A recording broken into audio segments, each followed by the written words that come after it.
সেটা আবার মানুষ স্মরণ করেছে এবং তার যে ডেভেলপমেন্টের কাজ, মোদিজির যে ডেভেলপমেন্টের কাজ তাকে সামনে রেখে ভোট হয়েছে। সামনের যে বেঙ্গলের নির্বাচন হবে সেই বেঙ্গলের নির্বাচনেও মোদিজিকে সামনে রেখে নির্বাচন হবে এবং বাংলার মানুষও মোদিজির সঙ্গে আছে। তার 2026-এ আপনারা দেখতে পাবেন। ডোল পলিটিক্স আরো একবার সামনে উঠে এলো এই নিয়ে আলোচনা।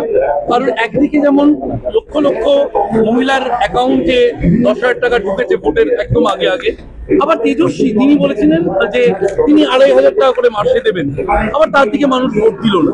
ডোল পলিটিক্স এখানেও দেখুন, আমি একটা জিনিস পরিষ্কার করে বলতে চাই, আমরাই হচ্ছে একমাত্র রাজনৈতিক দল যারা পার্লামেন্টে 30% মহিলার জন্য সংরক্ষণ নিয়ে এসছে।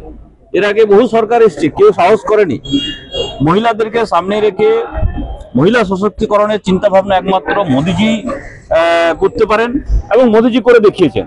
সেই জন্য মহিলার উত্থানের জন্য, মহিলা সশক্তিকরণের জন্য যা যা করার ভারতীয় জনতা পার্টির যে সরকার যেখানে যেখানে আছে সব জায়গায় করা হবে, এটাতে কোনো দ্বিমত নেই। জেডিইউ যেহেতু এনডিএতে বিজেপির দীর্ঘদিনের পার্টনার, সিট শেয়ারিং বিশেষ করে কোথায় জেডিইউ লড়বে কোথায় বিজেপি লড়বে, এই সিট শেয়ারিং কি একটা অদ্ভুত কৌশল মেনে করা হয়েছে বলেই এই পরিমাণ সাফল্য? দেখুন, এটা তো আমাদের অভ্যন্তরীণ বিষয় আছে, যার যেখানে শক্তি বেশি থাকে সেই হিসাবে লড়া হয়। তো যেখানে যেখানে মনে হয়েছে কি জেডিইউ লড়া, সেখানে সেখানে জেডিইউ লড়েছে। যেখানে যেখানে ভারতীয় জনতা পার্টি লড়ার কথা সেখানে সেখানে ভারতীয় জনতা পার্টি লড়েছে। এটার মধ্যে কোনো সমস্যা নেই, আমাদের দীর্ঘদিনের তারা পার্টনার হচ্ছে। তো সেই জন্য বিহারে আমাদের কোনো সমস্যাই নেই। ওখানে সমস্যাটা কার হচ্ছে, সেটা লালু প্রসাদ যাদব এবং তার কোম্পানি।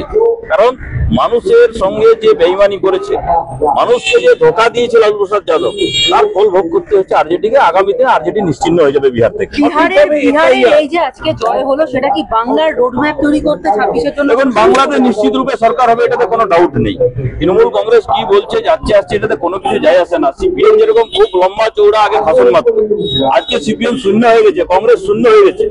সেরকমই তৃণমূল কংগ্রেসের আগামী নির্বাচনে এই দশাই হবে একদম নিশ্চিত রূপে। আশা বিহারের থেকে শুরু হয়েছে, আমাদের অপোজিশন লিডার থেকে শুরু করে রাজ্য সভাপতি সবাই বলে চলেছে অঙ্গ বঙ্গ কলিঙ্গ। আমাদের অঙ্গ হয়েছে, কলিঙ্গ হয়েছে, এবার বঙ্গপ্রদেশের বাকি আছে। সেই জন্য কি আছে, বাকি আছে বঙ্গ। সামনে 2026-এ বঙ্গ হয়ে যাবে। জাতীয় রাজনীতিতে রাহুল গান্ধীর অবস্থান এবং মমতা বন্দ্যোপাধ্যায়কে যারা তাদের নেত্রী হিসেবে দেখেন জাতীয় রাজনীতিতে, তার মধ্যে তেজস্বী বিশেষভাবে গুরুত্বপূর্ণ ছিল। তিনি বারংবার বাংলাদেশে নবান্নে বৈঠক করেছেন, কখনো তার পরিবারের ব্যক্তিগত কাজে তিনি কলকাতায় ছুটে এসেছেন, তার সন্তান হতে দেখতে গেছেন মমতা বন্দ্যোপাধ্যায় কলকাতায়। এই যে সম্পর্ক সমীকরণ কোথাও একটা আছে বলতে গেলে। দেখুন, এরা কেউ লিডার নয়, বাবার পরিচয়ে এরা পরিচিতি হয়েছে, আর সেই কারণে মানুষ প্রত্যাখ্যান করেছে। মমতা ব্যানার্জিকে সিপিএম এর অপশাসনের বিরুদ্ধে মানুষ তুলে নিয়ে এসেছিল, পরিবর্তনের মুখ করেছিল, কিন্তু সেই পরিবর্তনের যে মুখ যিনি হয়েছিলেন, বাংলাকে কোন জায়গায় পৌঁছে দিয়েছে বাঙালি মানুষ সেটা দেখতে পাচ্ছে। সেই জন্য কি আছে, না তেজস্বী আর না রাহুল, এদেরকে কেউ নেতা বলে মানে না। পারিবারিক কারণে, পরিবারের কারণে এদের উত্থান হয়েছিল, আর সাময়িক কিছুদিন ছিল। মানুষ যখন ধরে ফেলেছে এদেরকে প্রত্যাখ্যান করেছে। আজকে কংগ্রেস বিহারে 100টা আসনের মধ্যে একটা জিতেছে। আমার মনে হয় লাস্ট অব্দি রেজাল্ট আসতে আসতে এখন কি হবে সেটাও বাঁচে কিনা বাঁচে এরকম অবস্থা হয়েছে। আরজেডির অবস্থা হয়েছে, অপোজিশন লিডার তাদের থাকবে কি থাকবে না এরকম একটা অবস্থা হয়েছে। যে 10% সিট দরকার সেটাও এখন টানাপোড়া হয়ে আছে ওদের। তো সেই জন্য কি আছে, ওদেরকে প্রত্যাখ্যান করেছে। সামনের নির্বাচনে এটাই ফল হবে পশ্চিমবাংলাতেও এই তৃণমূল কংগ্রেসের যে 14 বছরের যে অপশাসন, কুশাসন, সেটা বাংলার মানুষ দেখতে পেয়েছে। 10% সিট আসবে কিনা সেটা সেই সময় দেখা যাবে এদের।